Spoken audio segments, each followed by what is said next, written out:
There's one thing that God looks at before He elevates a man, and it's not your ability, it's your heart posture. And you've been taught your whole life that you need to prove yourself. So you wake up early every single morning with that pressure. You're hitting the gym, exhausting yourself at that full-time job, right? And you're chasing the bigger goal and you're trying to build a life which isn't coherently wrong. But somewhere along the line, the grind became a burnout. And you ask why? Because you've been trying to carry a weight God did not ask you to carry, right? You've been trying to chase God's calling while neglecting the posture of your heart. No, instead, God says, if you fully obey the Lord, your God, and carefully follow all His commands, then I will set you high above the nations on earth. Notice what comes before elevation: obedience.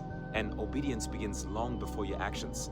It begins with humility. And Proverbs says humility comes before honor. So the problem is you keep trying to do it all on your own. But the Lord wants you to realize that you cannot do it without Him. Even Jesus said, "Learn from me, for I am gentle and humble in heart," because the rest you're looking for isn't found in accomplishing more.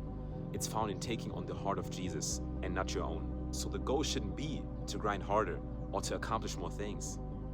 The goal should be to submit to Jesus on a deeper level, because God doesn't elevate men who rely on themselves. He elevates the men whose hearts have learned to rely on Him. So if you've been chasing success but neglecting the posture of your heart, stop asking God for a higher position or a bigger platform and start asking for a humble heart, because before God changes your position, He needs to transform your heart.